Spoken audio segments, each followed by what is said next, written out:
8 നിലയിൽ ഉണ്ടാക്കി പൊട്ടിയ ഒരു ബിരിയാണി കഥയാണ് ഇന്ന് പറയാൻ പോകുന്നത്. ഇതിനെ ബിരിയാണി എന്നതിനെക്കാട്ടിലും ബിരിയാണി പായസം എന്നോ ബിരിയാണി കഞ്ഞി എന്ന് വിളിക്കുന്നതോ ആയിരിക്കും ഉചിതം. ബിരിയാണി ഉണ്ടാക്കൽ നമ്മൾ കൊണ്ട് കൂട്ടിയ കൂടോ ചായ എന്ന് ഞാൻ ആദ്യമേ ചോദിച്ചതാണ്. അപ്പൊ പിന്നെ ഏതായാലും ഞങ്ങൾ ഉണ്ടാക്കാൻ തന്നെ ഡിസൈഡ് ചെയ്തു. സാധനങ്ങളെല്ലാം അരിഞ്ഞു, വഴറ്റാനുള്ളതെല്ലാം വഴറ്റി. അപ്പൊ ഷായിന് ഇത് അരച്ചേ മതിയാവും. ബിരിയാണി വിദഗ്ധർ താഴെ കമന്റ് ചെയ്യൂ, ഇത് അരക്കണോ അതോ അരക്കണ്ടേ. ഇവിടെ പിന്നെ ഇപ്പൊ ഞങ്ങളുടെ രണ്ടാളും മാത്രമേ ഉള്ളൂ. അപ്പൊ എന്തായാലും ഞങ്ങൾ തന്നെ അങ്ങോട്ട് കഴിച്ചാൽ മതി. ഒന്നാമത്തെ കാര്യം, തൈര് കുറച്ച് കൂടി പോയി. കവറിൽ അവസാനം കുറച്ച് ബാക്കി. ഇനിയിപ്പോ ഇതായിട്ട് എടുത്ത് വെക്കണ്ടെന്ന് വിചാരിച്ചിട്ട് ഞങ്ങൾ ഫുൾ അങ്ങോട്ട് ഒഴിച്ചു. പിന്നെ ഈ ലൈം ജ്യൂസ് ഒഴിച്ചത് ഇച്ചിരി കൂടിപ്പോയി. വെള്ളം എത്ര ഒഴിക്കണം എന്ന് ലാസ്റ്റ് കൺഫ്യൂഷൻ വന്നപ്പോ ഒരു ഷോർട്സ് നോക്കി. അവിടെയാണ് മൊത്തത്തിൽ മൂഞ്ചിയത്. അരി എടുത്തതിന്റെ 2 ഇരട്ടി വെള്ളമാണ് ആ ഷോർട്സിൽ കണക്ക് പറഞ്ഞത്. ഞങ്ങൾ അതുപോലെ അങ്ങോട്ട് എടുത്തു. പക്ഷെ ഇത് ജീരകശാല അരി ആയതുകൊണ്ട് അത്ര വെള്ളം വേണ്ടെന്ന് പിന്നീടാണ് ഞങ്ങൾ അറിഞ്ഞത്.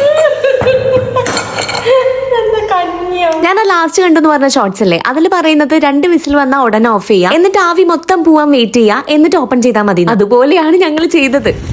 ദാഹം മാറും, അതാണ് ഇതിന്റെ മെച്ചം.